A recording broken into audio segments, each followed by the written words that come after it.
Dr. Ibrahim is a PGY1 internal medicine resident at Bridgeport Hospital, Yale New Haven Health. He brings a wealth of global experience to his practice, a distinguished graduate of the University of Lagos in 2018 with an honorary Bachelor of Science in Physiology.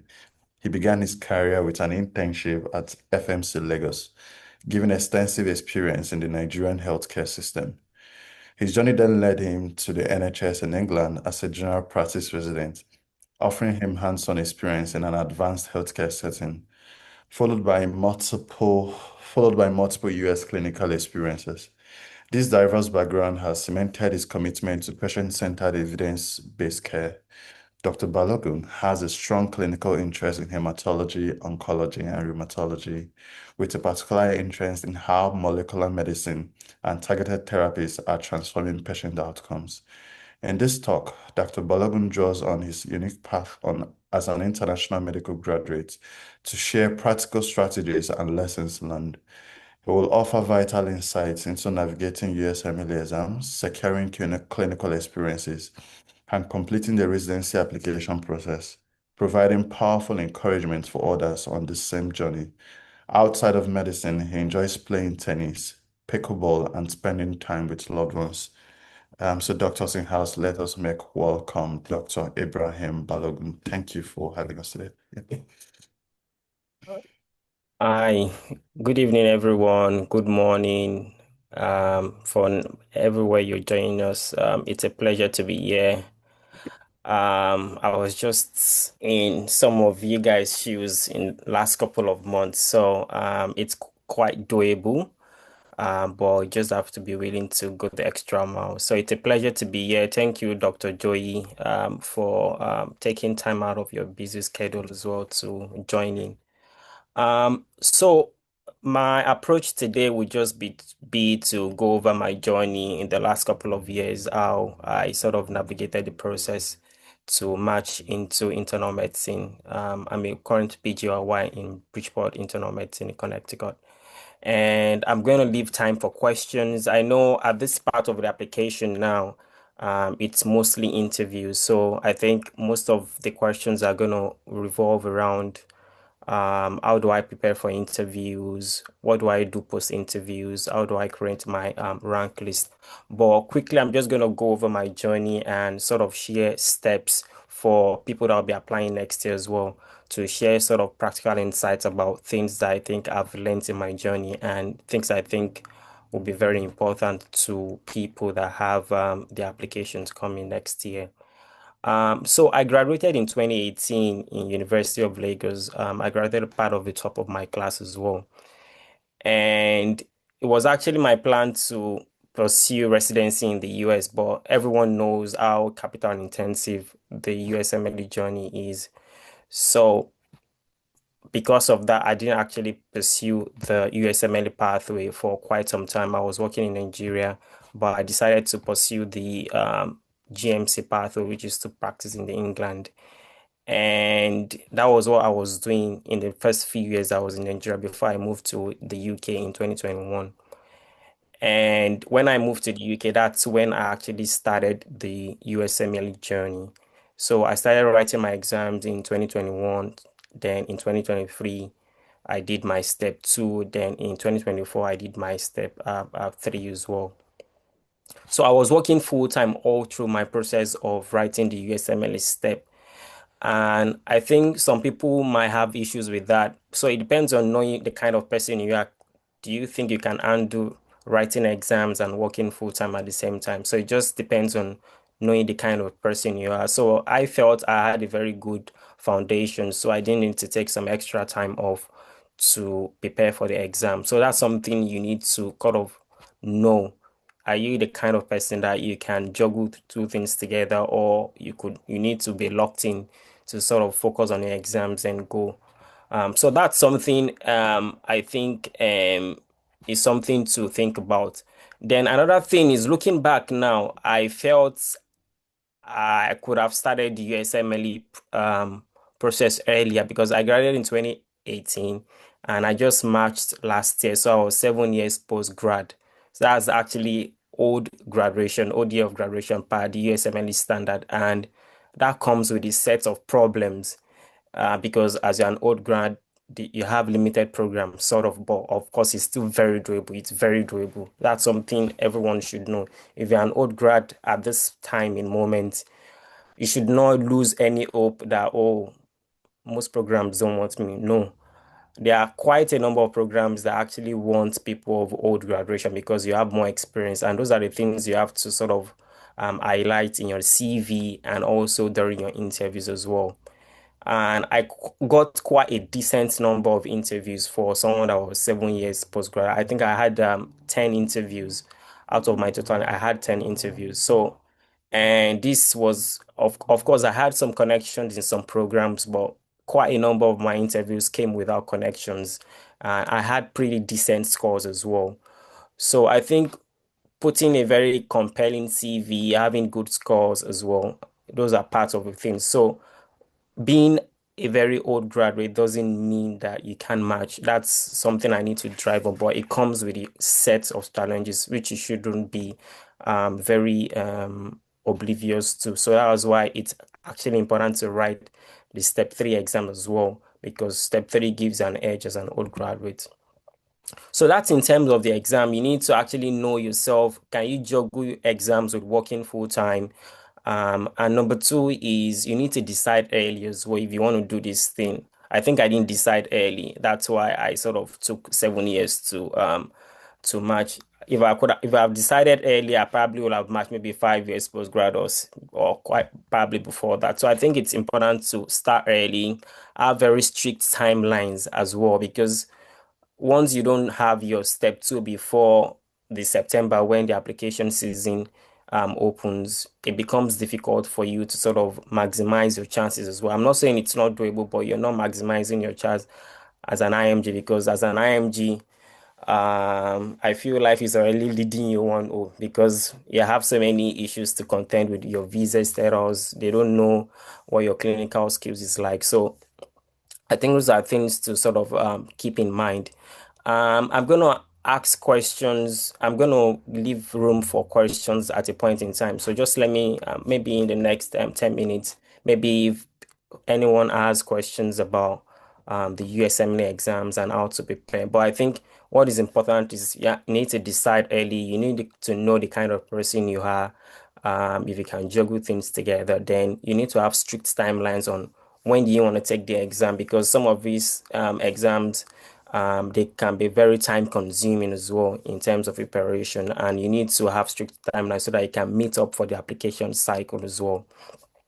So that's about the exams basically. I won't spend too much time on passing the exam.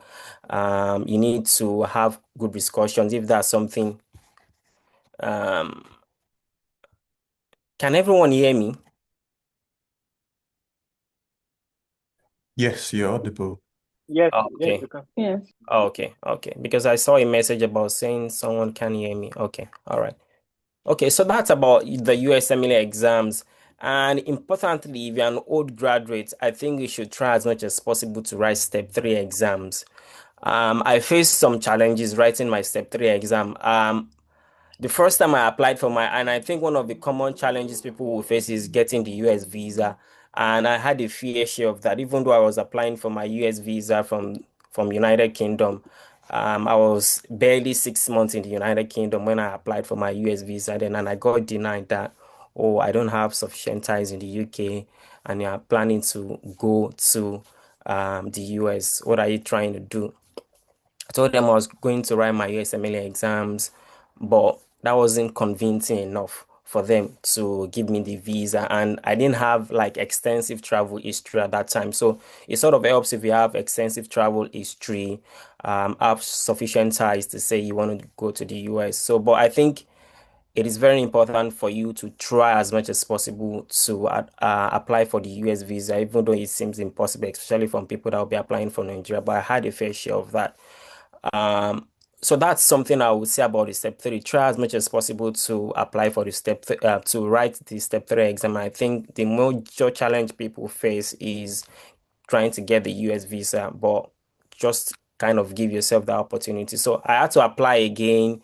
to show more evidence of my pay slips and my ties in the UK at that time.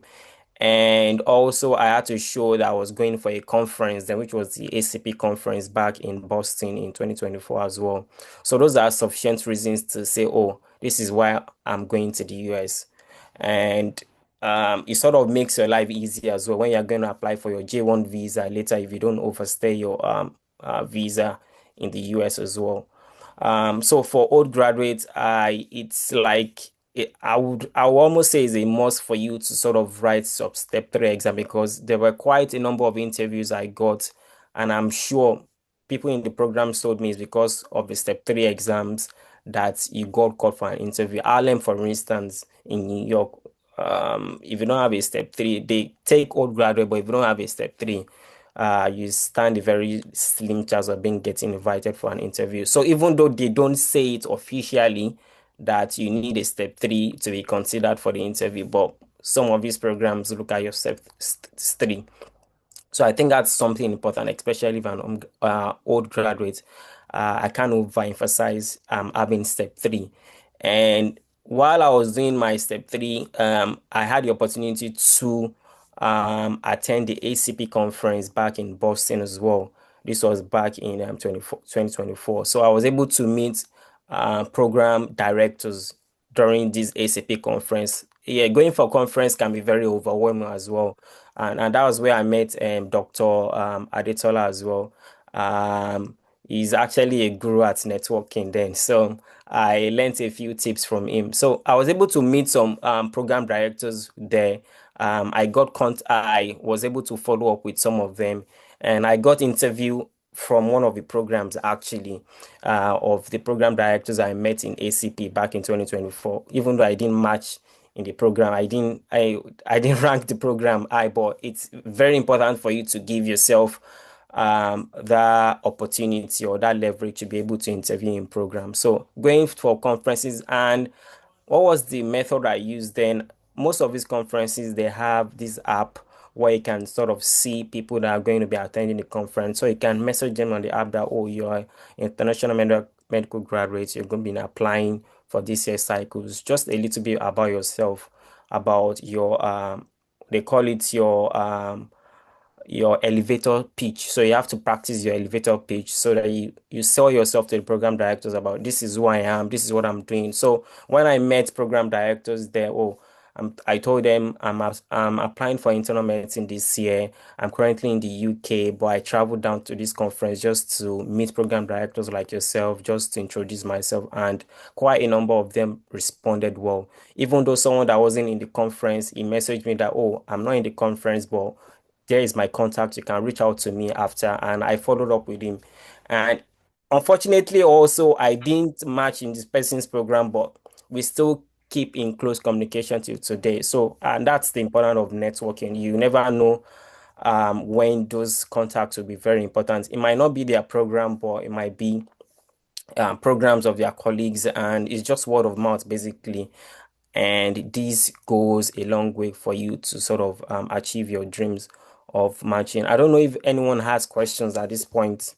One or two questions about the USMLE exams, step three, especially for old graduates, conferences, attending conferences, and how to sort of maximize your opportunities of meeting people in conferences. If anyone has any questions.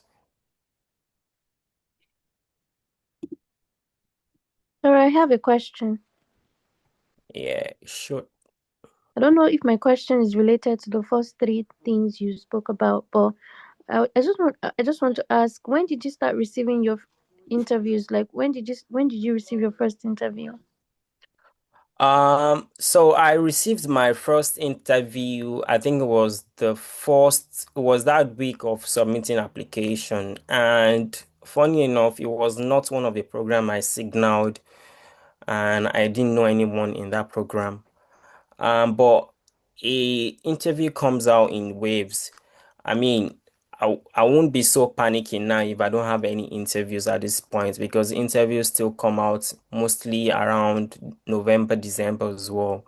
So, but even from the next day after application opens, some people get interviews, but usually the peak is November, December, and even in January, some people kind of cancel interviews, so you go on a wait list and you might get called as well. So I mean, people get called up until February. But in my own case, I got my first interview like the week of application, and there was dropped for a couple of weeks. I was like, what's going on? Then three came in succession. So it varies like that actually. There is no, I wouldn't say there's a fixed timeline. It depends on programs, basically. Okay, thank you. Yeah. Thank you very much, Doctor, for taking all the time for this today. I have a question. Can I go ahead, please? Sure, you can. Okay, please. I wanted to ask about visa. You mentioned the first time in the UK you were refused. I wanted to confirm what was the status in the UK as at then? I was in a tier two visa, which is a work visa as well. I was working in the UK at that point. Okay, were you working as a physician or you were working in Yeah, I another? was working as a Great. physician in the UK as well. Yeah. Oh, Yeah, wow. This it's guy. weird, isn't it, that they rejected you, isn't it? I mean, even this last J1 visa, they rejected some people in the UK, for a J1 visa. So these people, it's so subjective. I mean, it depends on the way you present yourself. It depends on the evidences you have as well. So these things can go either ways. I mean, the London embassy is quite notorious for that because there are quite a number of people that applied. But when I was applying for my H1B for my residency, I had to go to Northern Ireland to apply for that. But I eventually got the visitor visa in London then. So, Wow. Thank you for your time yeah. and for your response. Yeah. Does anyone have any other questions about step three, applying for the visa and USMLE exams? Ibrahim, so it sounds like you came in on H1B. Yes, I did, Dr. Joy. Yeah. Okay. And somebody was asking me recently that um I forgot what the line of questioning was, but I think it became the person was asking me for statistics. Oh, okay, I remember now. Was a lady that eventually got married. I think October. I can't remember. I need to reach out. But anyways, she was asking me what is the rate of denial. So prior to November, prior to May and June, when there was so much chaos going on, and Yeah. then subsequently after, so I was telling her, for me, I'm yet to see any H1B denier. Whether last year or even this year, at least not on the platform. I'm yet to see any H1B denier. Then for those that were even denied before that went on H1B, then they kind of got it. Yeah. I agree with you, Dr. Joy. It's actually kind of rare for you to get denied for an H1B visa because the lawyers that actually file those H1B visa, it's something they do all the time. Like my hospital has a lawyer that does that for residents over the years, and it's been 100% success. So I haven't met anyone that got denied for H1B, but for J1, quite a number of people get denied, even outside Nigeria itself, unfortunately. Yes, Um, absolutely, yeah. So, for and I think someone reached out to me today was asking me, given the $100,000 coming up and stuff. So it's a lot of. I know there was a new rule that went into effect on Thursday or Friday. Of course, after they released that statement in September, there's been a lot of chaos even amongst people that are not even medical, just trying to come in for H1B. And but I think eventually on Thursday or whether Wednesday or Thursday, there was a new release from the DHS talking about yeah. how how That you that will can not. switch your visa status in the US without paying the 100,000 if you come in on another visa and you switch to an H1B. I think that's what that's about. Is this the same newsletter? Yes, but specifically, is not any type of visa, Yeah, is F1 visa F1, specifically. yeah, F1, yeah. F1. So meaning that if you are on F1 here, for one reason or the other, you're currently on F1. If you're trying to switch on H1B, then the 100,000 will not be required. But we all know that as doctors, for you to be able to get an H1B, you must have step 3. So I think that's the part that you emphasized the other time, that you must have step 3. Even now, like, I mean, you could be in the UK for so many years. For someone like you, the only reason why you would have gotten the H1B was because you already have step 3. Yeah. Yeah. So I don't want people to get, hold on a second. Oh, okay. Well, I'm just going to apply for H1B. So it's not something that any program will apply for you, except you have step 3. So keep that in mind. But then if 100,000 is going to be a factor, then maybe now, should people start considering coming in as a student? So no, that's a tough question. Yeah. So it's just thinking ahead, because we have a number. I mean, last year I was crying about 22 people that couldn't come into residency. This year we're talking about more than 50. So we ended up saying people, more than 50. Ended up telling people to defer. Just ask your program for defer. But now, if this rule kind of still goes in effect and they're still denying people, and it looks like it's getting complicated every day, then now they defer this stuff for you. Are they going to be able to change their mind? Are you going to be able to get it? Because the only thing, unfortunately, they can apply for you for is still J1. It's still J1, yeah. J1. Like last year, where I wouldn't mention her name here, but I remember, she applied last time. She came into the US. Luckily, she write the exams on B1, B2. But then before her visa expired, she quickly left the country. But then she marked. But then she went on for J1, which was where the program where she marked was going to. That's the only thing they could give her. But lo and behold, last year she couldn't come in. So this year, when she was ranking, and she reached out to me, because this is psychiatry, right? So like, okay, well, the psych. So we went through all those programs. Luckily, in all the places where she interviewed, like 4 of those programs, I know the PD. So then I said, which one really do you want to go? And she said, you know what? At this point, I'm just looking for how I can get in. I said, okay. The only thing that would change in your story, you already have step 3, you already have this. The only thing that can change then will be a type of visa. J1 was denied, which is not too surprising. Just let's do H1B this year. So she told me, okay, so I called the PD to say, hey, I beg, this person really wants to match in this program. But she just loves the program. You have to pitch loving the program first. And this is what she wants to do. You're not gonna tell them, oh, it's because of visa. You just want to match first, right? But then I just say, go ahead and just rank all the H1B, reach out to the PD. She eventually matched there. And now it's now crossing that path. And unluckily, when she matched, she didn't even, the PD didn't know. Then she came back after she matched and said, hey, there's fire on the man. I said, what fire? I said, well, the program only does H1B for surgical. Anything non-surgical, they don't kill themselves to do that. I said, wow, well, but this person was already denied. Do you guys want to risk not applying and not getting her in? Like, why is there anything else that can be done? So it's okay. Well, let me tell you. Luckily, she kind of thought about, okay, let's reach out to the chair. Luckily, she reached out to the chair with more convincing. The chair said, okay, well, let's use some money from the department that was already down, that was already low, and let's beg the university. So they begged the university wide, and they added money to that, and then they used the departmental money to be able to file for H1B for her.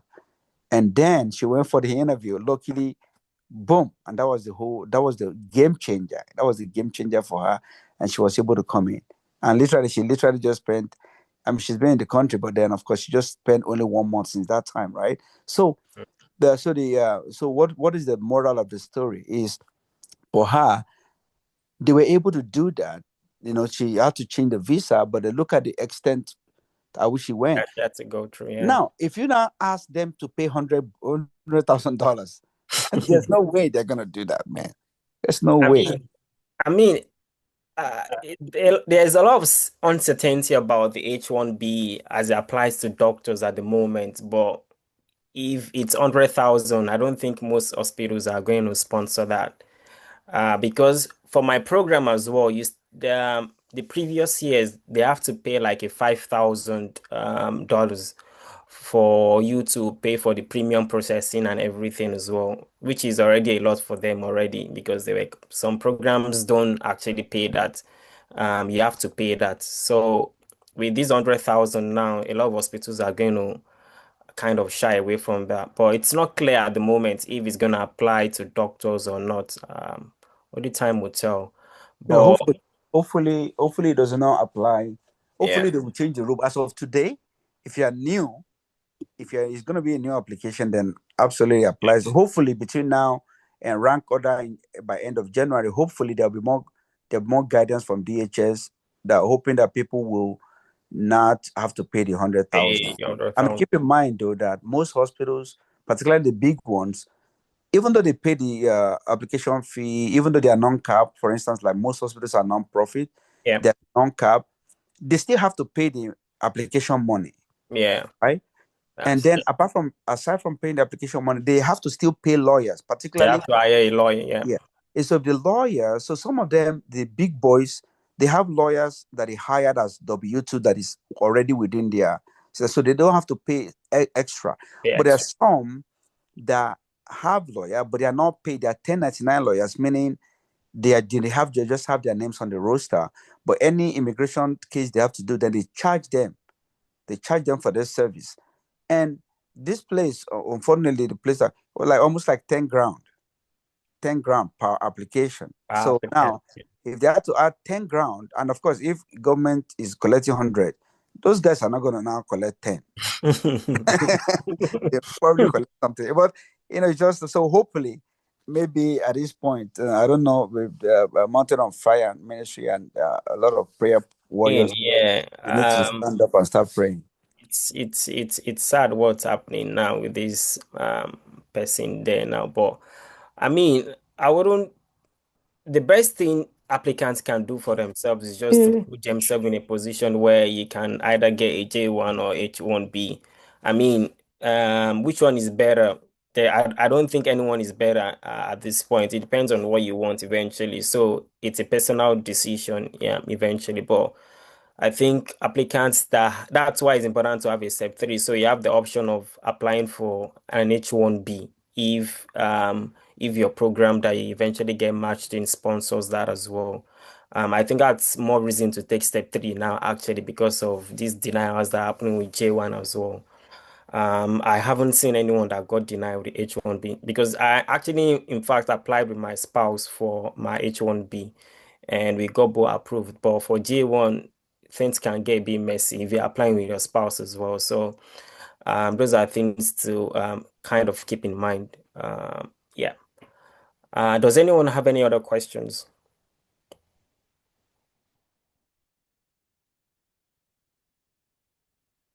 Okay. All right. So I'm just going to move on to the application and the interview season itself. So at this point now, most people are sort of getting interviews, which is a very good thing.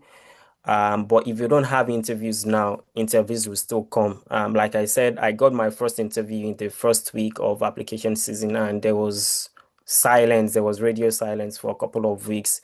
It was not until November I started getting like one or two interviews again. So it's quite common for you to not hear anything now. And you actually need just one interview for you to match, even though it's a scary part, but technically you need just one interviews to match. I know people personally that matched in one interview. A personal friend of mine matched in last year. He got one interview and he had an attempt on step two as well. But what was the redeeming factor was he was able to write a step three as well to sort of make up for that, and he got very good scores on step three. So that's another reason to take step three. He was an old grad. He had an attempt on step two, but he wrote step three, and he had just one interview, and he matched. So that tells you the importance of step three as well, just to make up for that if you have an attempt. And also, and it was and eventually got an H1B visa for his program. So my point is, you actually need one interview to sort of match into a program. So you should approach every interview as this is my best and only shot. Even people that have multiple interviews, you're gonna get fatigued at a point in time. So it's important to sort of approach every interviews because for me, I there was a big difference between my interviews I had early and the ones I had later as well because kind of you get tired, but it depends on what your attitude is to the program. Is this a program you really like as well? So that will actually sort of determine. But my point is, you actually need one interview to match. So how do you approach your preparation for the interviews? First of all, this group is an amazing group for you to meet people where you have mentors, and luckily we have a wealth of experienced mentors that will guide you through this process. They've been through this process before. They know the kind of mistakes you are likely to make. And I'm just going to go over the common mistakes people make. Number one mistake most people make is they think, oh, I'm going to freestyle this thing. You can't freestyle interview. That's the honest truth. So you can't freestyle this. You need to practice a lot. But not to over practice to the point that it sounds very rehearsed. You should sound as natural as possible. That's one thing again. So you need to practice the common questions. At this point in time, you should be able to have an elevator pitch about, oh, tell me about yourself in less than 1 or 2 minutes and make it sound very engaging. You should have like different iterations of it depending on the program you're applying to. So you should bring out those qualities that I think will make you stand out. So tell me about yourself, your strengths and weaknesses. Why do you want to come to this program? How do you handle disagreements with colleagues? How do you approach a difficult patient? Those are like regular questions.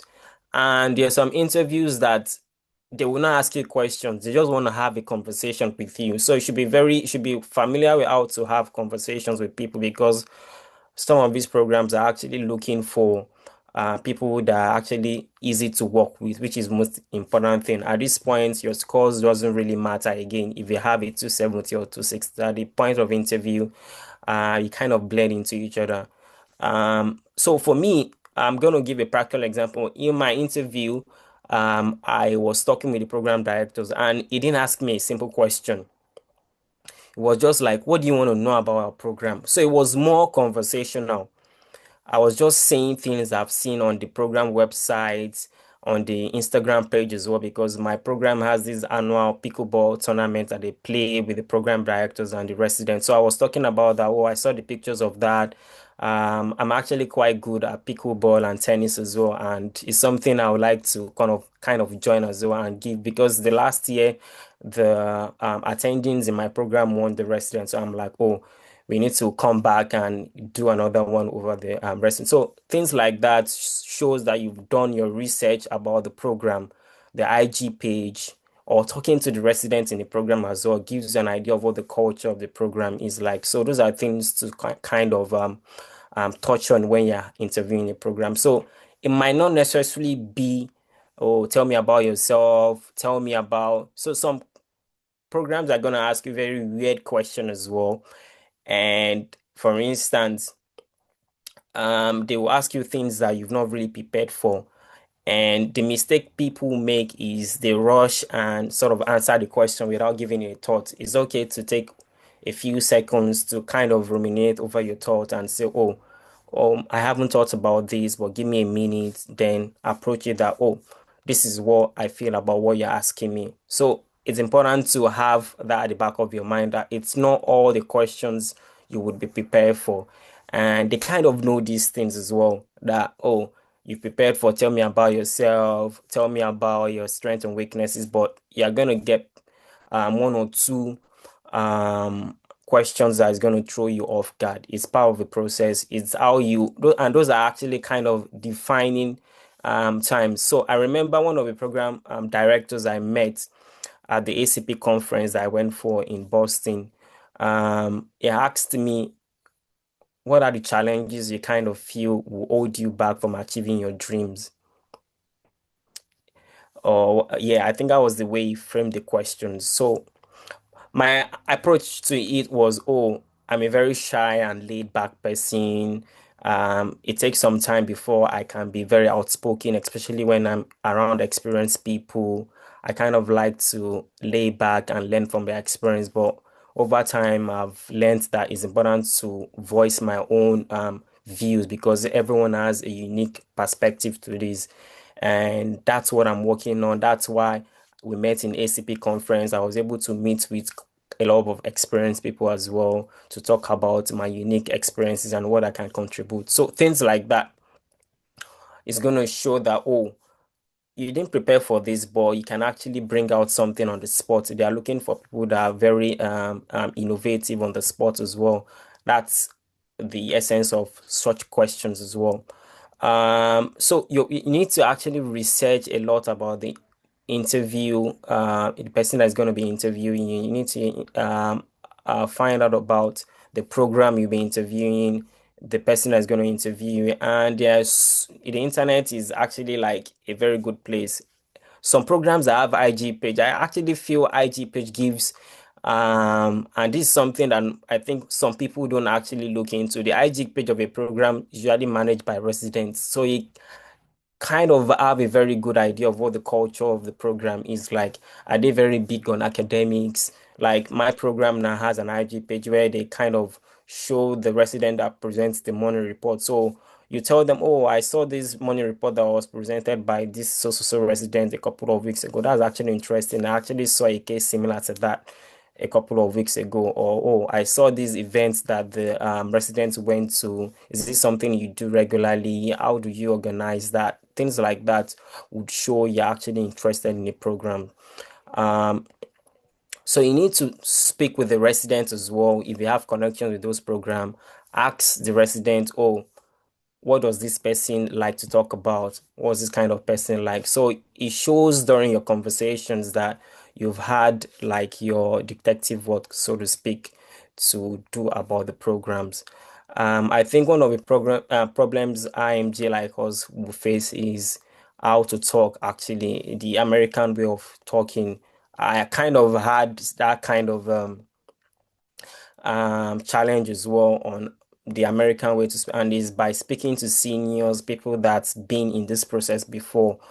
You're going to be able to know what's the approach you take. And don't think you have a perfect answer to every question. You should say it during your group discussions. There were some questions that they asked. I kind of thought, oh, I know the answer to this question. But when you say it to people, that's when they say, oh, don't say it like this. There is a way to tweak this to sound more fluent and more approachable to whoever you're interviewing with, because sometimes you can come across as being pompous or being arrogant the way we speak sometimes. So you should practice, practice, practice. I kind of emphasize that. And recently, there have been people that sort of write the script. I don't know, that's my personal opinion, anyways. They kind of they write word for word what they want to say.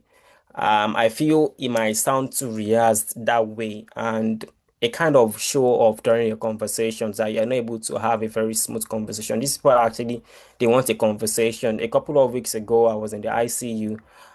They're doing fellowship applications right now. And one of the pulmonary and critical attendants said, oh, everyone just sounds so rehearsed, so alike. So you need to have something that makes you stand out of the crowd, basically. And I think one of the easiest way to do this is through your hobbies, actually. Most people have kind of generic hobbies, but you have a very unique hobbies that you can actually talk about. Like he was telling me about, there's a guy that he was interviewing, has an aquarium, he has a fish tank, and he was able to talk about what he does on the side. So I think that sort of makes you more personable as well. So if you are someone that has an hobby, particularly something that is quite common in the US, if you're the type that watch tennis or probably American football. I know most Nigerians don't work American football anyways, but things like that that are kind of common in America as well. Shows that you're kind of familiar with the culture as well. So it means you're going to be able to blend in into the program as well. So I think that's very important as well. And one of the mistakes I saw, because my program is interview as well, one of the mistakes I saw when you're with other colleagues and you're doing a meet and greet with the residents, don't be the one that is always asking questions and not allow others to ask questions. It shows you're not socially calibrated, so to speak. You should give others opportunity to ask questions. You don't have to ask so many questions during meet and greet actually to show that you are really, really interested in programs. One or two questions is fine. You don't have to go questions back to back. I think it's a bit overboard. So that's something to actually take note for interviews as well. So I'll just go over it. You need to practice your interviews. I think practice is actually one of the things that most people kind of neglect. If you are the type that you don't speak very well, you know, most people know if you're outspoken or not. You need to sort of practice. You need to come out of your shell for the interviews. You have to have a very bright face to show you're happy to be there because most of our conversations are actually like facial expression and facial expressions, right? I would say. So it's something that you need to actively work upon. You need to look into the mirror when you're talking, see what your facial expression is like. Those are things that kind of gives more information about the kind of person you are as well. I don't know if anybody has any questions about interviews, how to approach interviews.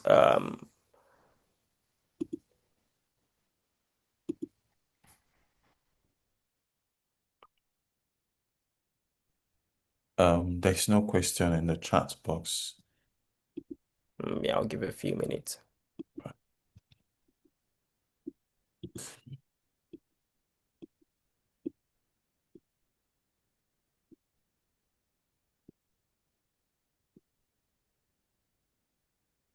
And for interviews as well,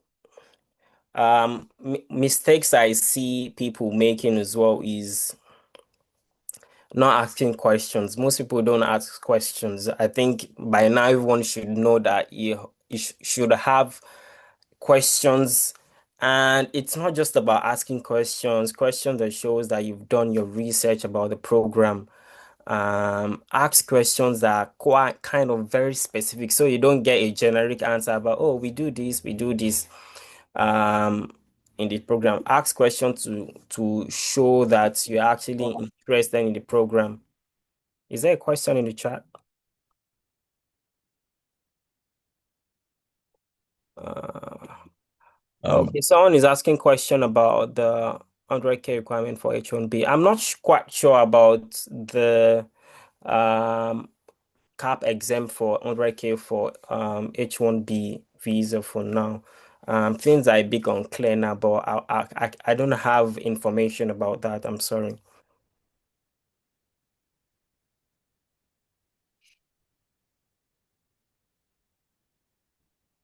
Does anyone have any questions about approaching interviews?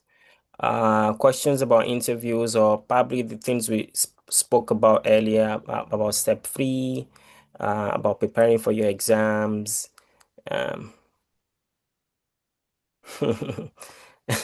it's a very funny question. How do we make sure they rank us highly? I mean,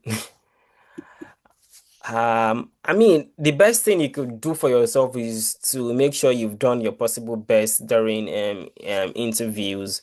And how do you make sure is to make sure you're very personable. Say something unique about you. So one of the things that I usually say things that are unique about you. Everyone has one or two things that are unique about you and make it sellable. So for me, speaking from my personal experience, before I went to medical school back in Nigeria, I was in a college where they do artificial limbs. Um, it was called prosthetics and orthotics actually. And I kind of touched upon that in my personal statement because while I was there, I saw quite a number of people getting amputations and they needed an artificial limb. So I touched that, oh, I kind of felt that I was just not getting to the root of the problem. And I touched upon that in my personal statements. Quite a number of programs brought that up in my interviews that, oh, you have a very unique story. So I kind of talked more on that. So tell me more about that and how were you able to transition into medicine? Do you think you want to go back to that or not? So everyone has things that is quite unique to them. And you need to be able to bring out that. It's only you that can bring out that during your interviews. And the fact that I worked in England as well, And I don't if people are familiar, this northern eastern part of the United States is called the New England as well. So when I'm interviewing in programs around that area, I kind of bring that up that, oh, I'm in England, I want to come to the original England, just kind of make make it conversational about that. So bring things that are unique to you and relate it to the program So I think that's something that you need to look inwards and reflect upon. Um, and some programs actually even say in their website, I think one of my programs said it that if you have experience in Canada or England, is actually very desirable. So there are quite a number of programs that mentioned, and I was able to get letters of recommendation from England as well, aside from my OSCE that I did in the United States. So it sort of gives credence to what you're saying. So I got letters from Nigeria, I got letters from England, and I got letters from US as well. So it gives credence. So when you're saying that, oh, you have experience from 3 countries, for instance, and you have letters to show that you have experience from 3 countries, it sort of gives more credence to what you're saying.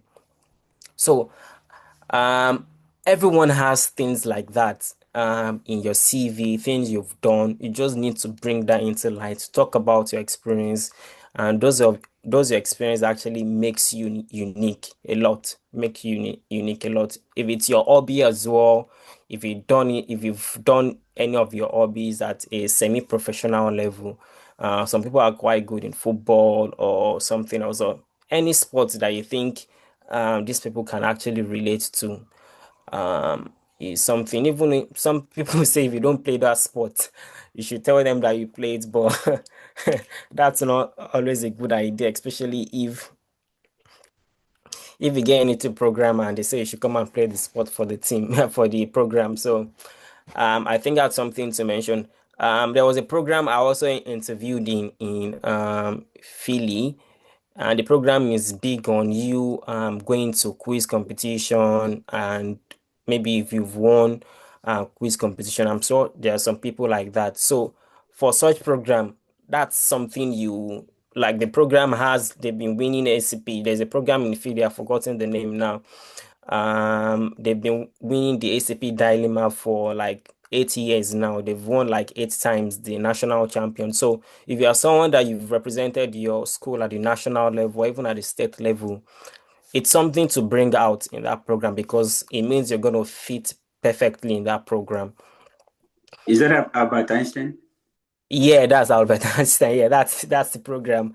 I mean, they usually brag about that a lot in their interviews.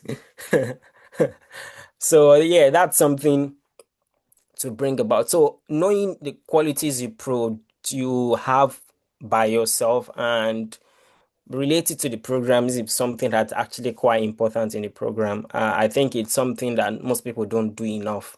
Um, I don't know if you can, I mean, if you can speak Spanish, those are things that gives you edge a lot. Especially if you are going to places that have a lot of Spanish speaking population as well. Even though if you are learning, you can say, oh, I'm actually learning Spanish. And yeah, they will like you that you're actually kind of taking effort to make yourself very useful for the program. Um, does anyone have any questions at this point about interviews, making yourself? So I don't know if that answers your question, Dr. Ajiboye, about how to make sure they rank us Yeah, highly. I it mean, does. It does. Thank you so much. Thank you. I kind of touch on so many things. Yeah. Thank But I you. mean, this depends on so many factors, but the best thing is just to put your best foot forward, actually.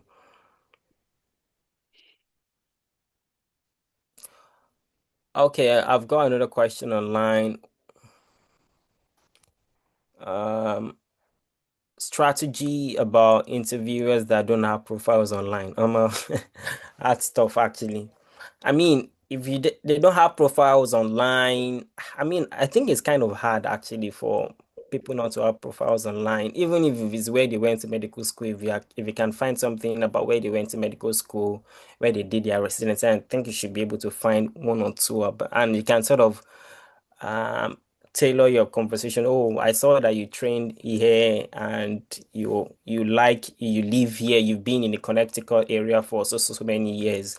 Or what made you stay back? Is there something that actually what is something you've fallen in love with that's made you live there for years, even though you trained maybe in the West, but yeah, you're not in the Northeast. Yeah, you train in the West Coast, you're not in the East Coast. So things like that. But I think it's kind of difficult for you not to find, even where you went to medical school. Most physicians in the United States, they have like one or two things about them online actually. Even as residents, if you type your name, save your MPI number is gonna come up. Um, so I think that's that. You can find out from residents in the program. If you know any residents in the program, you can actually message some residents online. Actually, I message, although not everyone responds because of their busy schedule, but I message some residents in some programs. Oh, I have interview in your program. Is there anything? You might know a friend actually that knows someone in the program. So you can always leverage on that as well to ask, oh, I'm interviewing this person. Could you just give me an insight of how best to prepare for an interview with this person? What does this person like, and how is this person like? So things like that. I don't know if that answers your question, Doctor. Oh, Ariel. Oh, Ariel. Okay, I think I know Ariel. What are the good strengths for old grads? What are the good strengths for old grad? Your clinical experience is a very good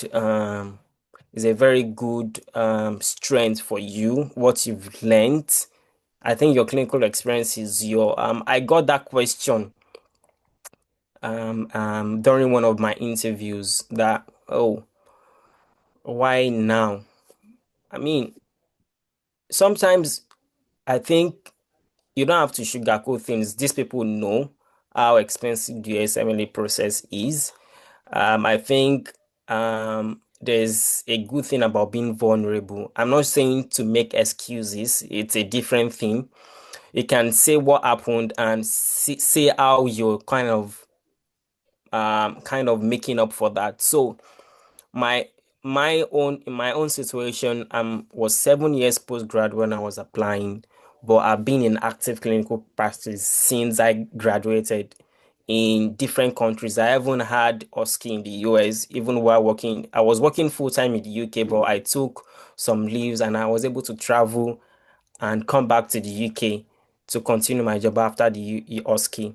So those are instances you could say, oh, I've been in active clinical practice. I even took an unpaid leave to do my clinical rotation just to see how things are done in the US to actually show my commitment. I think your clinical experience is your biggest factor that you need to showcase how you've been able to work in resource limited settings, the fascinating cases you've seen throughout your time. And you should not say that in a very pompous way that you have clinical experience, that you don't need to learn anything again, but you're still hungry to learn more in the US because you know they see very diverse pathology that presents in an unusual way. So it's something that you like to experience, and the fact that you have access to cutting edge technologies that you can use to advance your practice is why you are pursuing this at this point. So I think your clinical experience, and some people have been very active in research, even outside of the United States, is something you can actually say that, oh, even with so resources you have, you've been able to sort of do these publications, and that's something to highlight, particularly for programs that are quite heavy on research, which is the university program mostly. I think it's something to highlight. And the fact that probably you're an old grad that has lived in different places and you're applying to a program in New York, for instance, you can highlight the fact that you've lived with people from multiple backgrounds. You've been exposed to them by living with them, by having a taste of your food, and you kind of like a melting pot of different cultures, which is why you like to come to the program. So everything eventually kind of related to the program, sort of. So there are so many things you could relate to being an undergraduate, your experience, research publication, even your life experiences. If you have like very good life experiences that you can relate as well. I mean, I was saying something I did before medical school, for instance, is something you can relate as well. And another thing is if you have been involved in NGOs, for instance, I was kind of involved in an NGO back in Nigeria as well. It's something that I touched upon as well. So there are multiple things. I think it's just the way you frame these things would show how involved you are in such things. I don't know if that answers your question, Nadra. Yes, thank you so much. Hi, Doc. I have a question. Yeah. Someone's hand is up. Okay. So my question is, as a grad that is 10 years post grad, I don't have a residency. It's not like I went to go practice, finish the residency. But I've been living here for the last 10 years since I've graduated. I've been doing like a lot of externships, but I've also worked as like a medical assistant, like caregiver, patient access specialist at a pharmaceutical company, those type of things. But in my ERAS application, since they only give us 10 experiences, I put all the ones that are medically related, like the medical assistant, scribe, ABI technician, and all the externships I did. My question is, in the interview, when they say, tell me about yourself, should I only just focus on like the medical related stuff, or should I also say like, oh, I also, have an experience in like the administrative fields, things like that, since I didn't focus on that in my ERAS application? Um, so I mean, people have different opinions about this, so you should kind of ask different opinions about this. So what I'm gonna say is, I think you should say things that are not medical related to an extent. Mm-hmm. If you've done something like kind of admin related, it sort of gives it a different flavor because everyone is gonna say things that are medically related. And when you say things that are admin related, just kind of bring it back. I can't think of a way to bring it back to how it's going to be useful in residency now, but kind of bring it back to how it's going to be useful when you're seeing patients or when you're doing your residency. It sort of gives you that unique flavor to tell me about yourself. Because when you're saying tell me about yourself, sometimes they want to know you as a person, not the person that is on the CV. Do you Okay. understand? Okay, Mm-hmm. so I'm going to give an example of myself now. As a child, I lived with my grandmother for a long time. I didn't really live with my parents. I talked about that, and my grandmother had a kind of corner shop like you have in the US where they are open 24/7. Mm-hmm. And I started working with her at a very young age. So that kind of built into me some maybe entrepreneurial spirit, like being independent, working on my own. So I kind of talked upon Okay. that as well. And because I was living with my grandmother as well, I had to take care of her as well. So those Okay. are like subtle soft skills that you have in addition to, oh, then I had to leave when I was 16. I had to leave to go to medical school, things like that. Oh, if you are saying that to some people, they will remember that rather than saying, "Oh, I finished medical school, then I went to do my house job and I applied for US residency." Do you understand? Because almost everybody's Yeah. going to have that kind of story. I think those are stories that make you unique, which is Okay. actually the purpose of interview to give that extra flavor that might not be seen on the CV, basically. Okay. And you need to bring out those subtle skills that you learned with those your experiences and how they will be useful. Okay, so basically, I can touch a little bit here and there, but I should always tie it back to how they will be useful Exactly, in exactly. residency. Yep, yep, yep. Okay, Some people just say where you went to medical school, um, your medical. I think you're actually much more than that. okay. Thank you so much. Yep. Um, is there any other questions about interviews? Does anyone want to have a go about, can I put someone on the spot about interview since it's interview season? Now, can I put anyone on the spot to see how you're getting along with the interviews? Is there any volunteers or no? I would love to, but I look a little bit crazy right now. No, you could give it a shot.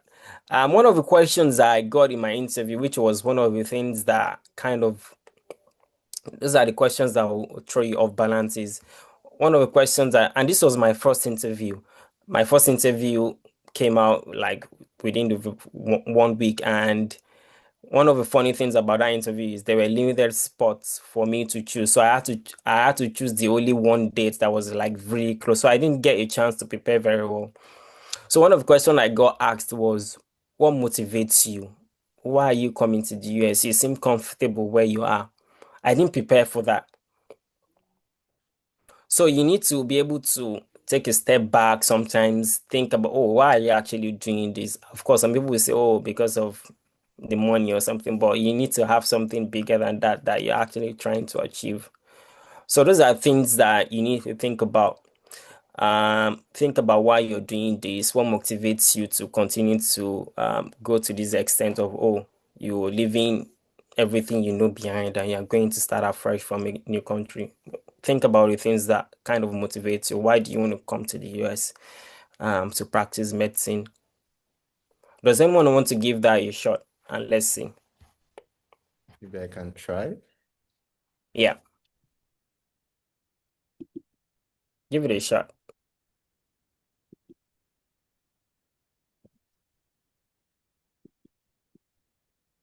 I'm scared, but I would like to give it a try. Yeah, there is no right or wrong. That is actually brave that you're trying to answer the questions. I mean, I was in your shoe as well. Most people would be scared to answer the question. They'll be like, oh, am I going to say the wrong thing? But there's no right or wrong answer here. So it depends on the way you kind of put everything together. Give it a shot. Okay. How do you want it? I assume you are going to be asking the questions. Okay, I'm gonna start now. Dr. Ayomikwosi, right? That's correct. So, I've looked into your CV. You seem to have a wealth of experience. What motivates you to continue to do this? Why do you want to come to the US? All right, I want to say a very big thank you for having me here today. That's an insightful question. Can I have a moment to think about that, please? Oh, sure, take your time. All right, thank you very much.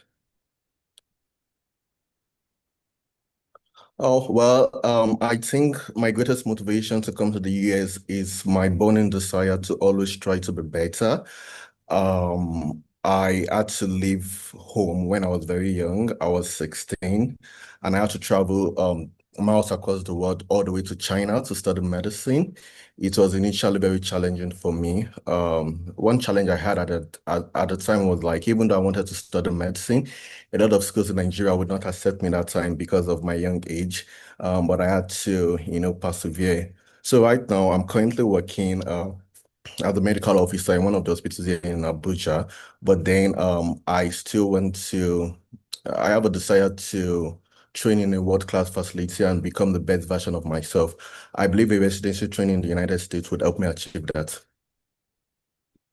I see. So, did you practice in China as well? Well, I just did medical school there and I had like 1 year internship, which was basically the final year of medical school in China. And how did you find living in China? Was it 5 years of medical school in China as well? It was actually 6 years, and living in China was quite tough. Like I said, I got to China at a very young age. I had to learn a new language, meet new friends, and then COVID happened, and that was like really tough for us. But eventually, we were able to put everything together, and then I ended up achieving my dream of becoming a physician. Oh, interesting. So, I'm guessing you picked up some Chinese as well. Yeah, do you want me to say anything for you? I mean, that's going to be very useful when you come here. We tend to get some Chinese speaking population here sometimes, and I think that's going to be a very good asset to have as well. Oh, We'll be happy to have you here. that's interesting, and I would be looking forward to that actually. Yeah, that was pretty good, Dr. Ayomikposi. That was pretty good. You were able to kind of sustain, go back and forth with that. And that's the way interviews will go. They're going to pick one or two things you say just to probe in further to see what you're saying is it actually true or not. And they're going to be watching your countenance to see is he shaking? Is he kind of mumbling through his words to kind of make something up? Because some people make something up. So, but that was a very good on the spot answer actually. And sometimes there's no right or wrong answer. They are just able to see how you're able to come up with something. So something you say now, it shows your kind of and resilience. For instance, you're flexible, which is something that is actually needed in residency as well. So you can sort of flesh that up a bit. Or you've lived in Nigeria, and I had to move to China at a very young age, and coupled with the stress of medical school, I was able to learn a new language as well, and I did very well in medical school. It shows your resilience as well. And those are things that will keep you going in residency. I know the hours in residency are intense, and I think these qualities I've built over the years is going to sustain me to exceed and excel in residency as well. So you've seen how your experience has brought out a quality in you that will be useful in residency, and that's what they want to see actually. So it's about painting your story to portray those things and you have evidence to back that up. Oh, I can speak Chinese. Quite sure. So those are the kind of scenarios that you can kind of bring up. So there are most people have stories that they've not actually kind of thought about, and to frame it is about framing, to framing it in that way that, oh, this person is actually a very useful person to have in this program. So yeah, that's something to keep in mind. Does anyone have any other question? So be prepared to speak on the spot sometimes for some of these questions. Like I said, the program I'm actually was the program director was I don't have any questions, I don't have any paper, just I want us to have a conversation. That was the interview. And I had a program. I mean, sometimes it depends on the program and the person that's interviewing as well. Um, I interviewed in one program in New York. The program director is a very popular person, and it was one of the most, it was the weirdest interview I had because there was a lot of silence in between. Because I think the guy was, I don't think it was me, anyways. But you're gonna get some interviews like that. But you should always put yourself in the best spot to kind of be able to hold a conversation as well. Speak intelligibly as well. You don't have to mumble through things you have to say. Give yourself some space to say what you want to say. And things that we struggle with sometimes are our accents sometimes. And a way to overcome that is to speak slowly and steady as well. Slowly and steady. Most people struggle with that. You don't need to speak very fast. Because when you speak very fast, they are not able to follow through what you're saying. And I think that's something people need to kind of work upon. You need to kind of vary your intonation sometimes for them to be able to hear what you're saying clearly. Quite a number of some of these programs that are used to IMG, they're used to, but if we are interviewing some other programs like that, those are it sort of introduce some subconscious bias, even people, even though they don't know it sometimes. I think it's something to keep in mind. You need to speak very slowly and clearly so that they can understand what you're saying. Is there any other questions? Questions about interviews, how to prepare? And it depends on the kind of person you interview as well. That's actually what is going to determine how the interview is going. I mean, I'm not trying to be sexist, but if I'm speaking to a female, there are some things that will appeal more to them, like, oh, you're a family person, or you like to go to parks with your family, those kind of things. Or and you see that this program has a lot of parks around, for instance, or you're someone that likes to go on hiking. This program has a lot of hiking trails around, so that's why you like to come around, because it's like you're in your element when you're doing those things. So those are things to kind of touch upon when they want to see things beyond clinical skills or where you went to medical school. They want to know you as a person, the kind of things you do for fun. I'm sure in my program, one of the things that probably made me stand was, the fact that I play tennis and pickleball, for instance. And there's a huge culture of playing tennis and pickleball in my program, for instance, they're like, oh, this guy's going to fit probably very well into the program. So it's about knowing those programs. Some programs are about, oh, they usually have like a cookout, what's it called? They usually have like meals from different countries, for instance, in their program. So, or you can, oh, I like to make meals for people. I just like to cook different dishes. So you're kind of person that, oh, this person will fit very well. So it's about knowing the program and kind of using fitting into the culture basically because they want someone that's going to fit into the culture as well.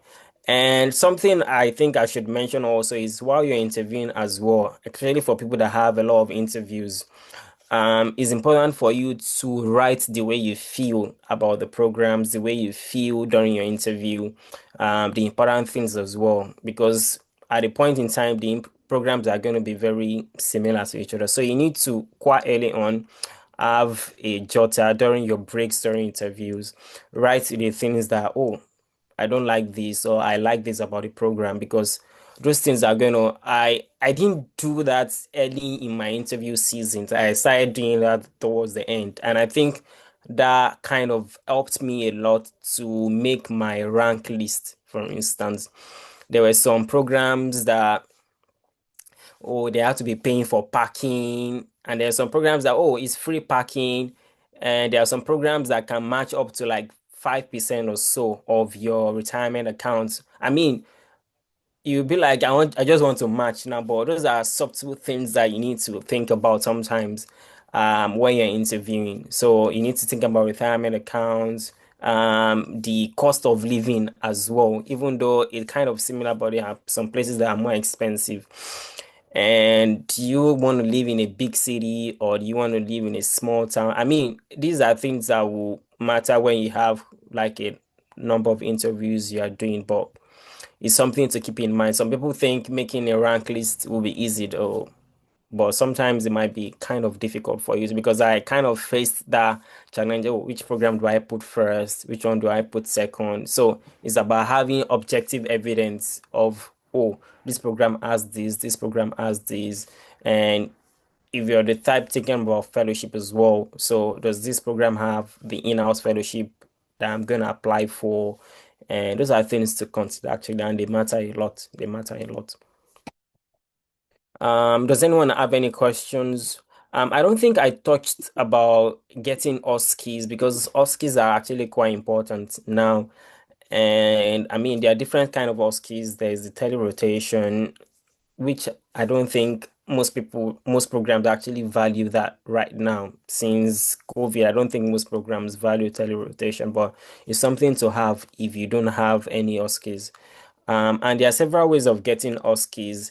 I got my USCEs by messaging alumni from my school that are kind of working as attending. So they were able to kind of connect me with one or two attendees in the US that I was able to have rotations with.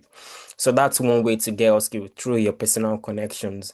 And that kind of it's like the easiest way if you can get that because you probably will not have to pay anything. You just need to sort your accommodation while you're working with attending. So that's one way to get OSCEs. There are a lot of agencies as well online, and the fees they charge can be very exorbitant as well. If you are the type that can afford that, that's another option. And then you can also look through program website as well. Some of them offer OSCEs for a very discounted price, and especially the ones that have the residency. You look, I think it's just that some of them get booked a lot. Maybe you have to book like 1 year ahead. So for people that are applying for this year, I don't think that, but for people that are applying next year, now is the time to start looking at the website of those programs and see if they offer any form of observership or rotations that you can benefit from. And those tends to be cheaper compared to the private ones where you're meeting an agency because the agency kind of gets their money and they have to probably pay the attending as well, which is something that happens. So those are the three ways I know of getting OSCEs through your personal connection, which I think is the easiest one. Messaging alumni from your school and see if they can link you with one or two attendings that can that you can work with and you can get a letter of recommendation. The second one is agencies, which can be very expensive if you don't have the connections to get you there, and you need to look through the program websites. Some of them actually, quite a number of programs actually offer those clinical experience, but they tend to be very booked, like even as far as 1 year ahead sometimes, which is actually the problem with that. And while you're doing your skills, it's very important. You need to sort of show the kind of person you are, both clinically and non-clinically, in terms of being like very teachable, be punctual. I'm sure most people will be very professional. One of the person I worked with was it was a former attending in one of the university program in DC, and I got a very good LOR from him because of course, he knows the way to write the LOR because he was a former faculty in the university program, and he was able to write a very, very good LOR that most programs actually touched up on that. Oh, you have a very good letter of recommendation. So your LRLs also goes a long way in your application package as a whole as well. So it's very important to have US clinical experience. I mean, there's a spectrum of US clinical experience. I'm sure we all know we have the observership, we have the externship, and the electives.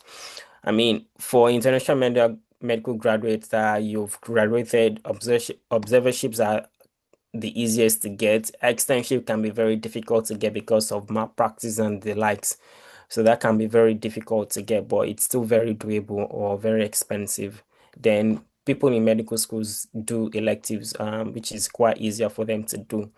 I think getting OSCE is actually like one of the things that can help old graduates as well, because I was an old graduate, and having OSCE was sort of things that was like one of the modifiable things in quotes that I could improve upon in addition to my step three as well. So for old graduates, if you have the means to kind of do US clinical experience, particularly if you are able to work with attendings that sort of have affiliations to programs, they are going to honor. Like I was saying that I worked with an attending that was a former faculty in a university program. I didn't get interview from that university he worked with when they were initially sending out invites. So, and I met the program director in one of the conferences as well in ACP. So I just had to message the program. I sent an email to the program director just to remind during the early interview seasons. And eventually I got an interview from there. So it sort of makes sense if they've seen you before, they know the kind of work ethic you have as well. It goes a long way for them to recommend you for interview. Um, is there any other questions about OSCEs, LORs, interviews, or what we've discussed so far? I'll be happy to take questions.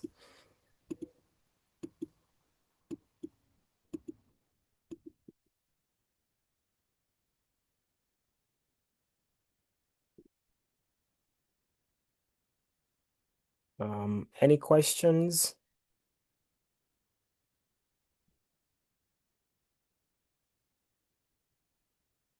Okay, I think I've answered how to approach why now for old grad. What are the good strengths? So I have a question. So my question is, how do you kind of stay composed under anxiety, trying to remember the things that you have harmed and trying to be yourself, like smiling and all that? It's just kind of a lot to deal with at the same time. Yeah, I perfectly understand. Actually, it can be very daunting to keep calm and composed. That's where practice comes in. I think it's important to practice that people that you're not familiar with. Most of us will practice with people that, oh, we are comfortable with, they're like our friends. We talk with them all the time. Practice with strangers. It kind of simulates the environment you're going to be interviewing. People are kind of senior to you that you can joke with, in quote. That's a way to kind of, that's the easiest way to stay calm, composed. I think that's the easiest way I think you could do that. Practice, particularly with people that you're not familiar with. And that's why the Joey group is actually important, because you have people that you have seniors there that are kind of critiquing you, telling you the things that you need to do better. yeah, it can be very difficult. I agree with you, boy. I think it comes with practice, talking with people regularly. And something I think I should have mentioned also is if a program offers you in-person, if a program offers you in-person second look or in-person anything, please, if you're in the US, try as much as possible to go. Um, my program offered me a second look, but it wasn't in person, it was virtual. So those are like things that you need to take note of. Well, yeah, it means the programs actually like you. So in person or second look, that's your cue to say, oh, this program ranks you highly. So I think someone was asking a question about that. So I can't say wait for a program to rank you highly, but those are cues that can tell you that this program actually rates you. If they want you to come in person or they want a second look, those are things. And at that point in time, most people say it is yours to lose. So just don't go and say anything that will make them say, oh, why did we call this person again? So I think that's something to take note of. What are the requirements of being able to practice after residency if you come in a J1? So if I understand this question correctly, after a J visa for your residency, that's if you're not going for a fellowship, it's to do a waiver job in an underserved region for 3 years, I believe. I'm not quite sure now. 3 years, or you go back to your home country for 2 years. Those are the two conditions for you to be. So it's either you go back to your country for 2 years or you practice in an underserved region for 3 years. That's if you're not going for fellowship. But if you're going to go on a fellowship, you can do your fellowship on a J1 visa. I don't know if I'm sure we have seniors that can weigh in on that. I don't know if that answers your question, Sylvia. Yes, that was what I was trying to find out because I heard that having a J1 visa puts some limitation on you as compared to doing residency with H1B. It's actually kind of the opposite. So after a J1 residency, you can still do your fellowship. In fact, more fellowships sponsor fellowships. You have more programs sponsoring J1 visa compared to an H1B. There are actually like very few programs that sponsor H1 for your fellowship, which is one of the drawbacks of an H1B. So if you have like aspiration for fellowships, particularly the very competitive ones, you have more options with a J1 visa compared to an H1B visa. So it's something to keep in mind if you're like very sure that, oh, this is the fellowship I want to do. Having a J1 visa gives you more options. So that's one of the very good things about having a J1 visa. All right, Doc. Thank you so much. Yeah. Does anyone have any other questions?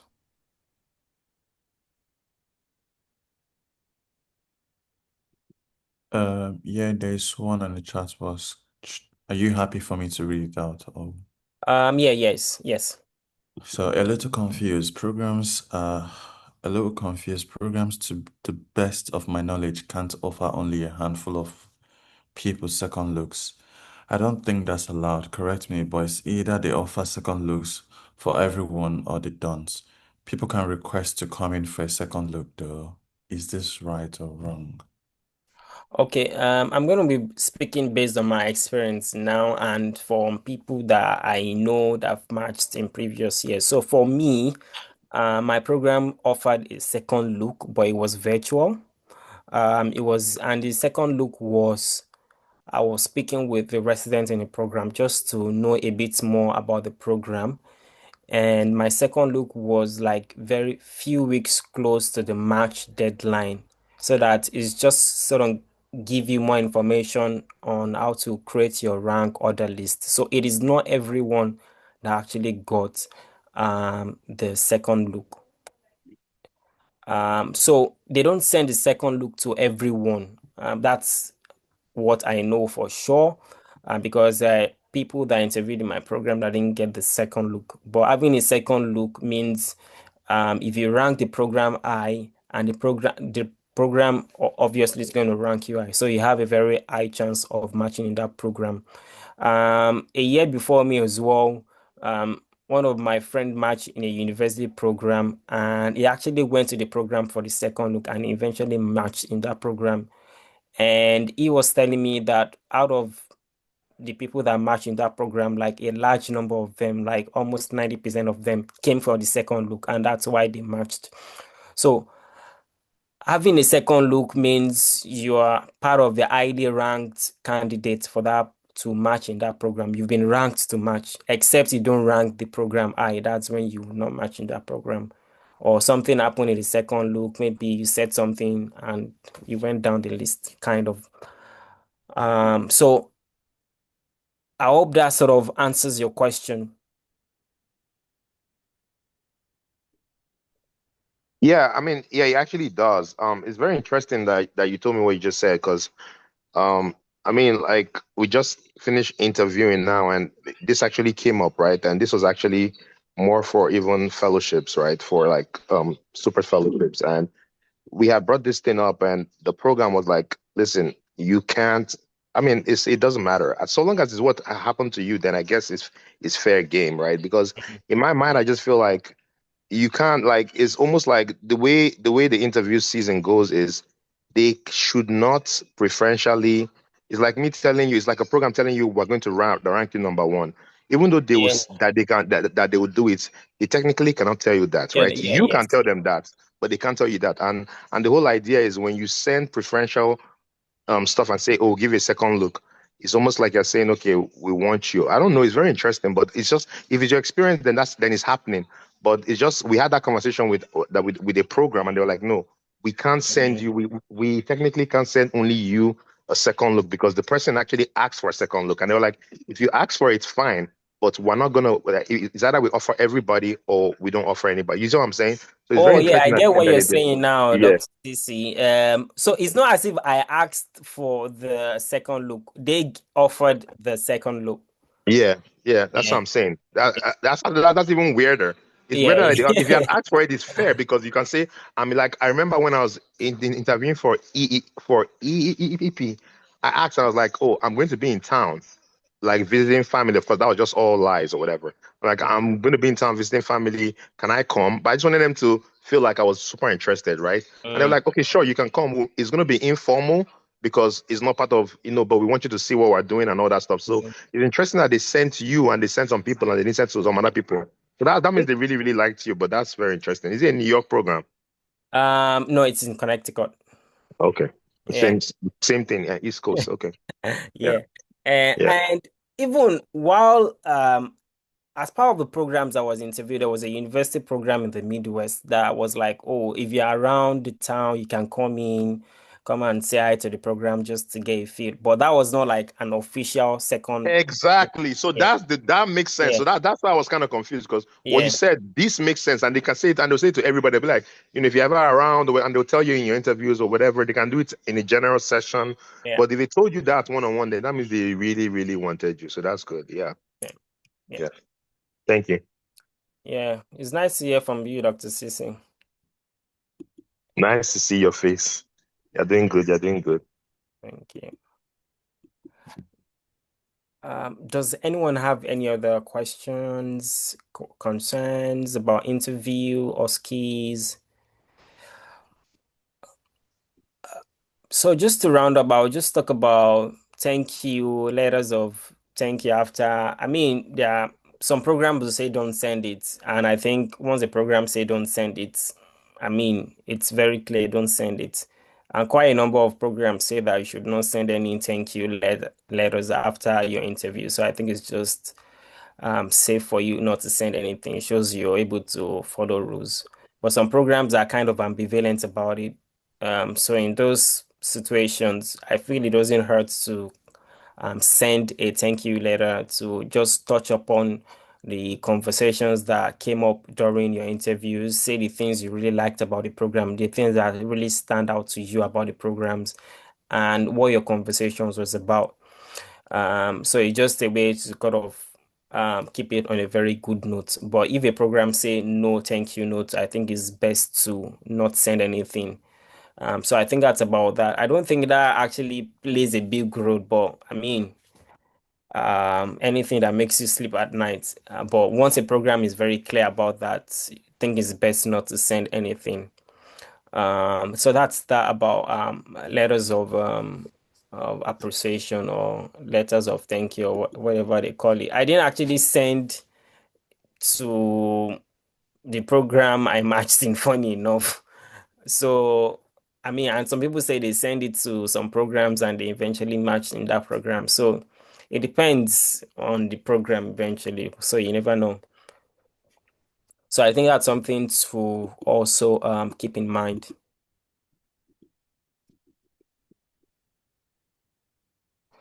Do we have any questions?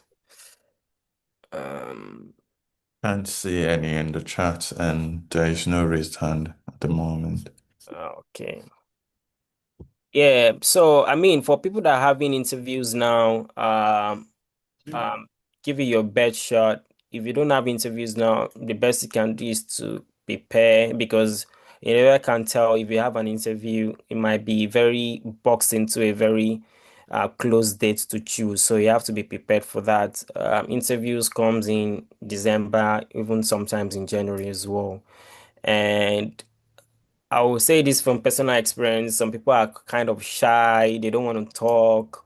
I think you're not doing yourself a good service of not practicing enough because there's no way you will not practice and you go to the interviews and think you're gonna do well. It's gonna show that you can't hold a conversation. So I think for people uh, that are not outspoken, you need to actually kind of put yourself out there to be able mm, to to do well in your interviews. I think that's all I have to say. I don't know if you have any last minute questions.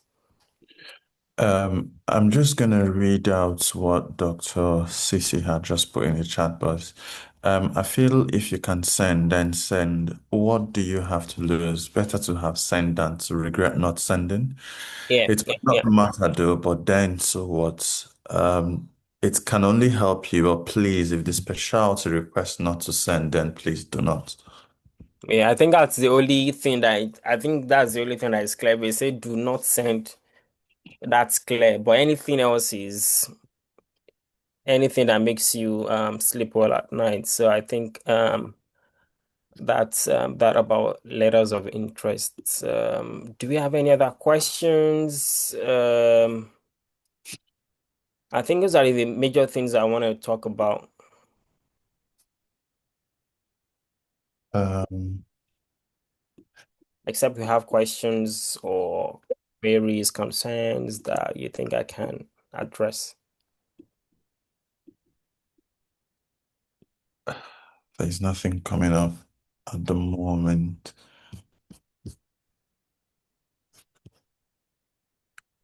There's nothing coming up at the moment. Do you want to give it some minutes or do we? Yeah. I can give it some minutes. Maybe people are still kind of thinking about their questions, and I can give it a minute. People thinking about questions.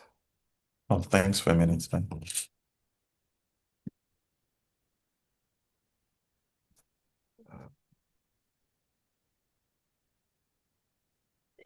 Thank you, Dr. Balogun. So I want to ask, what do you think stood you out among other people that interviewed at your program? And what was about the program that made you rank them high? Mm, okay. What about the program that made me rank them high? Well, there were a couple of things. Number one, I liked the culture of the program. I think it was a program that was going to fit in very well. It's IMG heavy. We've got a couple of people from Ghana, people from Nigeria. We've got Canadians as well. It wasn't like a very white dominated, and we have some American graduates as well. So it was kind of mixed. Was very IMG, not IMG friendly, so to speak, So I felt I was going to fit in properly in such program. The location was also a very important thing for me. Um, the location was something that also I actually kind of liked. I was looking to be in the Northeast as well. So that's another factor that I chose. And I was going to get sponsored for an H1B as well because that was like the second program on my list that was sponsoring an H1B visa as well. So those were things that I looked at, and they have one of the fellowships I was interested in, but I've sort of changed my mind now about that. So my summary for that is you have to identify what is important to you. For some people, it's about, oh, family, are they close to where they have families? Some people is about the fellowship they want to pursue. For some people is about the culture. Am I going to fit into the culture of this program? And sometimes the culture thing might be kind of vague until you sort of speak with someone in the program. You get a sense of what their experience has been like as well. So those were the factors for me personally. I think it's a personal decision eventually. You have to find out what is important to you. Because some people will say, oh, it's just 3 years, you do it. But I felt I had the leverage to choose where I wanted to go because I had a number of interviews. So those were the things. And my interviews was like one of my best interviews. I interviewed the former program director, and it was a very easy person to speak with. It was the best interview I had as well. So I felt good during the interview as well. So those were things that like make me rank them very highly. Um, So the second question was, what do you think made me stand out? So I had decent scores. My step two and step three were decent. Even so, some programs are quite heavy on scores. I think my program is kind of like that. I think they only invite people who's above 240, but I mean, it's not a strict criteria, but that's one of the things that they said. So I had very decent scores, both in my step two and step three. Some people even say, some programs say they don't look at step three, but some of them do. They would not say that out loud, but some of them do. I think my experiences as well, the fact that I had LORs from Nigeria, from England, and from the US, it kind of um, give credence to my experience across board as well.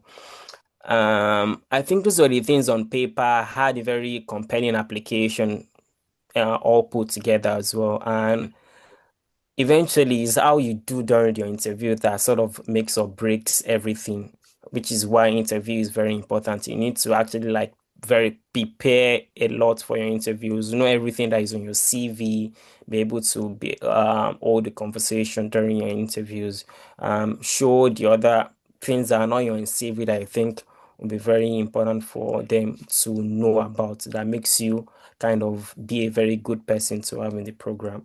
Everything up after the interview uh, basically depends on how you prepare during the interview. Yeah, you can have good scores.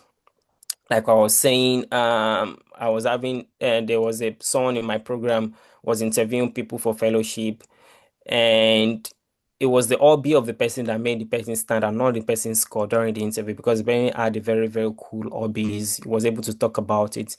And you can set yourself off for that during your interviews. If you're the kind of person that paints stuff, you can put some of your paintings in the background. If you're the kind of person that reads a lot, like reads novel, non-fiction book, you can have a bookshelf showing all the books that you've read. And who knows, maybe your interviewers is someone that actually reads a lot and you can just bond over that and they're going to remember you for that. So it's about those things basically. If you have a passion, if it's something you're passionate about, you can just put out the background. My background was as plain as ever. I didn't have anything there because I didn't want anything to drag me to any direction I don't want. So, but if you're that kind of person, those are things to kind of pull your interview in that direction. You have the opportunity to direct your conversations during the interview as well, to kind of show the person you are as well. Yeah. Does anyone have, I don't know if that answers your question. Yes, it does. Thank you. Yeah.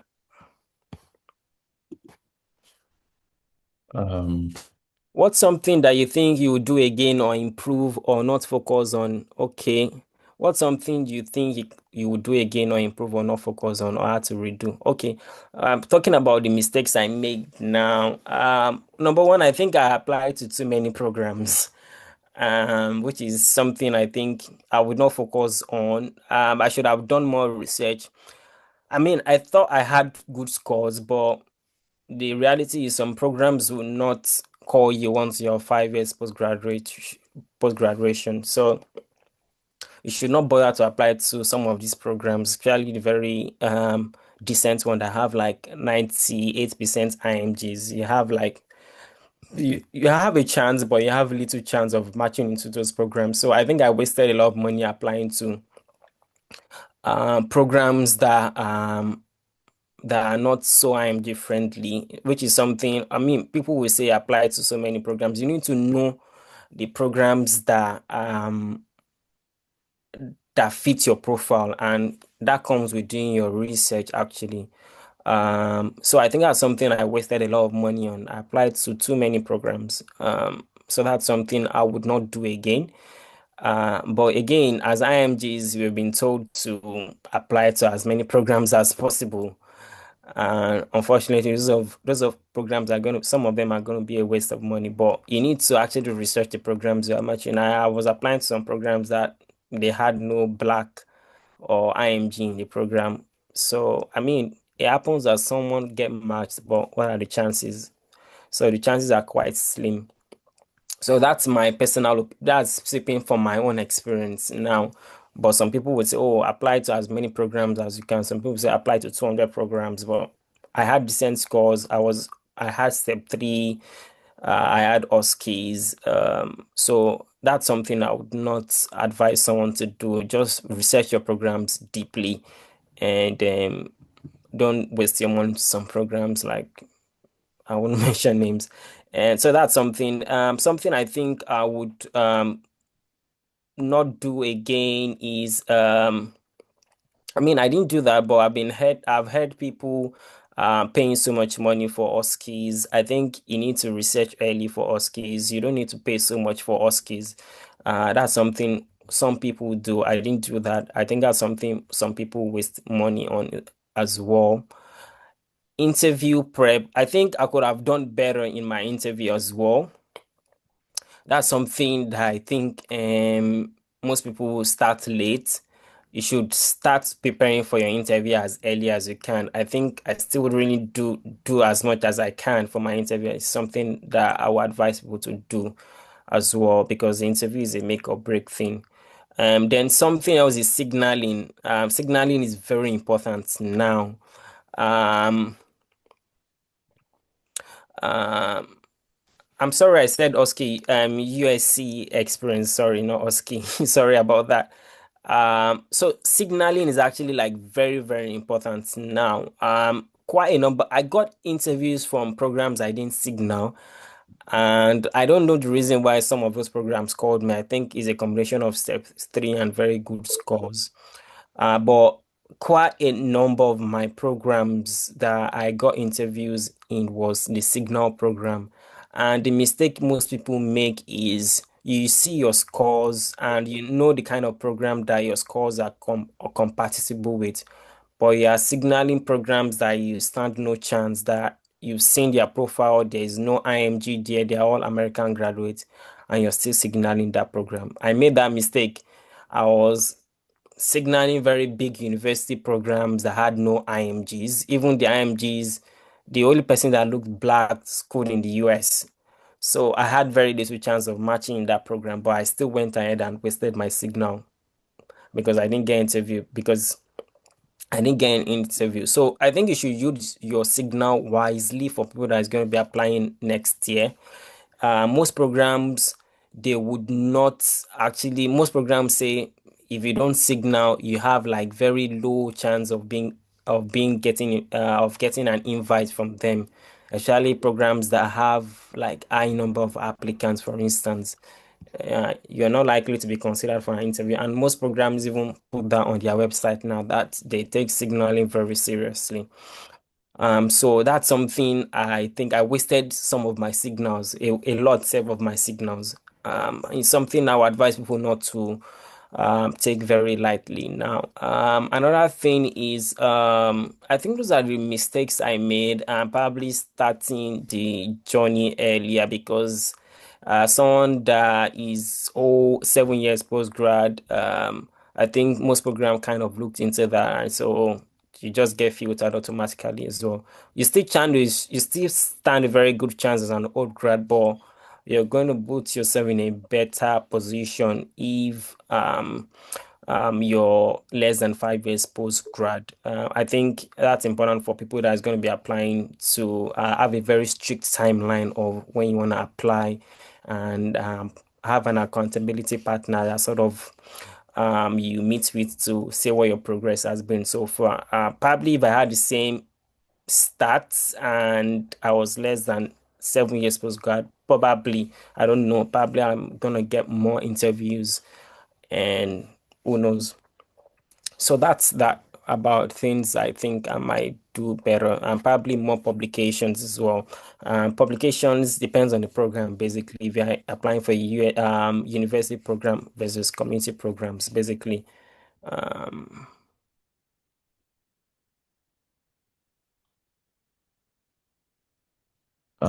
So someone shared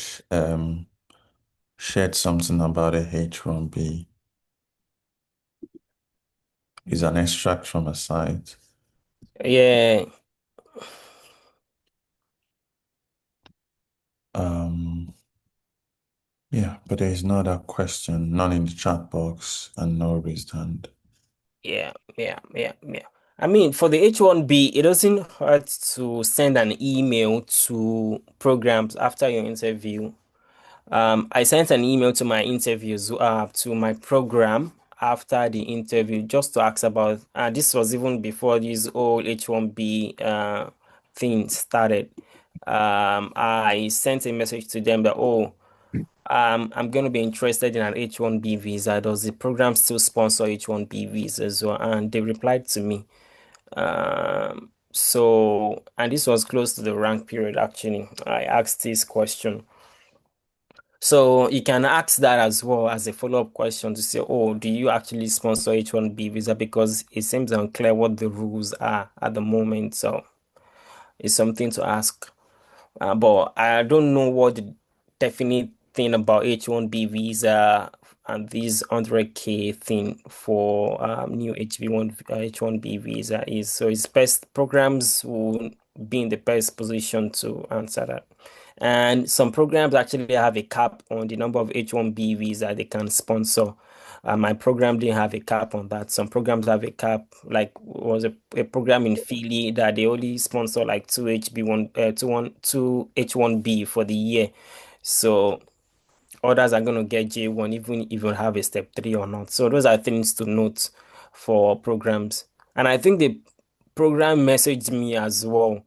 Um, After the interview, they are gonna ask you if you want an H1 or J1.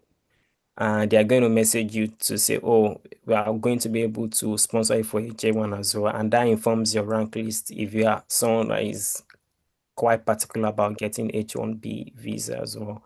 So this can be program dependent as well. So I would, once you interview in a program that sponsors H1B visa, you need to message them just to confirm if they're still going to do that this year.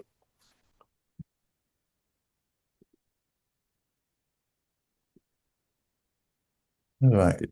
Thank Any you. other question? Thanks for your presentation. Please, what do you mean by redoing application? I can't remember the context where this was said again. I think this was referring to the person who asked what you would do better if you were trying to redo your application. Oh, okay. I think I kind of touched about one of the things. I mean, learn languages as well. We can speak Spanish. I mean, there's a huge Spanish population in the US. If we can speak Spanish, they will love you. I have a colleague in my program. He's from China. He speaks Chinese. He speaks Spanish. There's someone in my program that can speak like 6 languages as well. Oh, They will love you for that.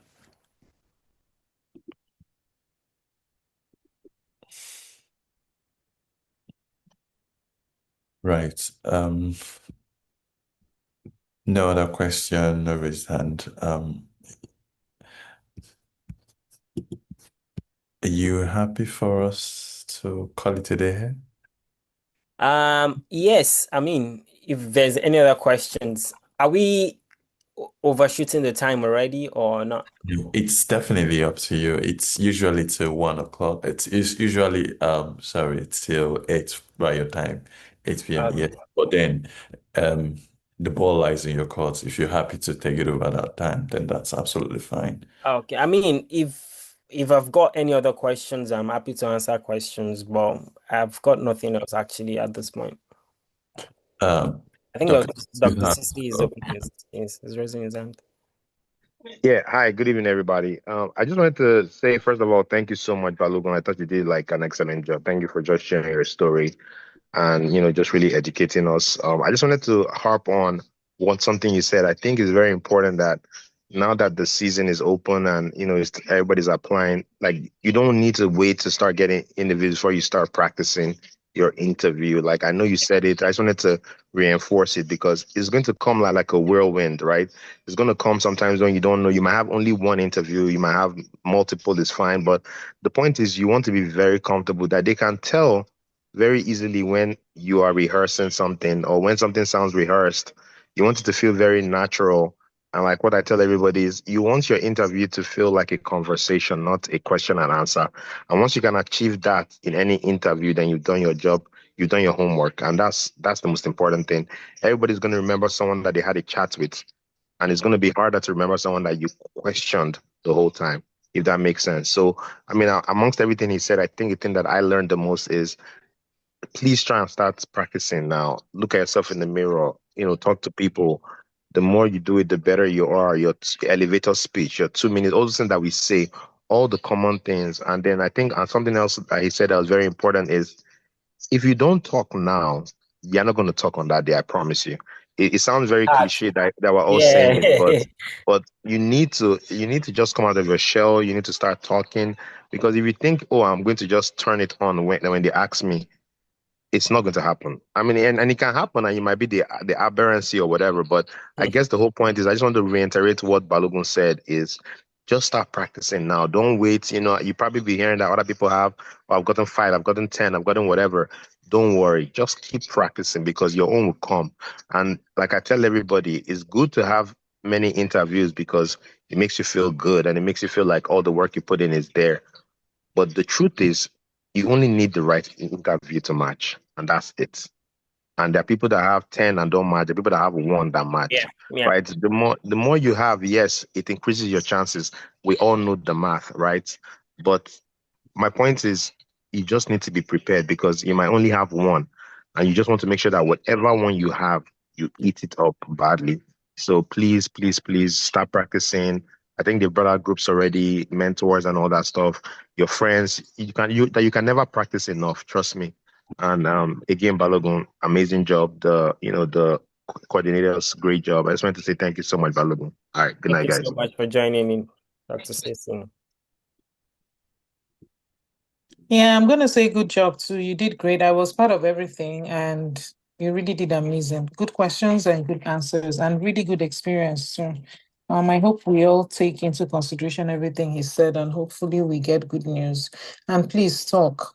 Even if you don't see someone to talk to, I used to talk to my mirror and I used to record myself and then listen to what I said and correct it. Just figure out a way to talk, keep talking. Yeah, so everyone should practice a lot, talk as much as you can and get feedbacks as well.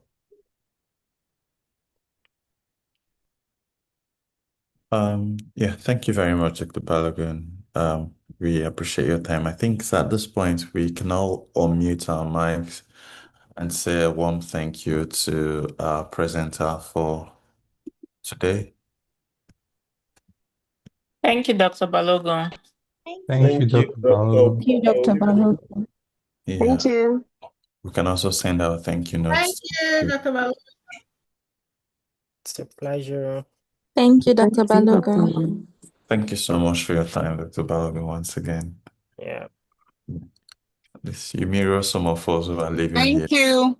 Yeah, enjoy your time in England. I miss England actually. Sure, you miss England. I do actually. I miss able to walk around in England actually. Yeah, you have to drive a lot. Sure. Yeah, that part I miss, but I don't miss the rest. I don't miss working in the NHS. I'm sorry. Don't miss the holiday period. Being able to take holidays, you don't miss it. I mean, you have 4 weeks of holidays as well, so yeah. Okay. But yeah, I enjoyed my time in England actually. It was pretty cool. All right. Thank you so much. I don't miss the weather as well. All right. I think I will end the meeting here. And All yeah, right. bye. Okay. Yeah, thanks so much. Thank you. Oh boy.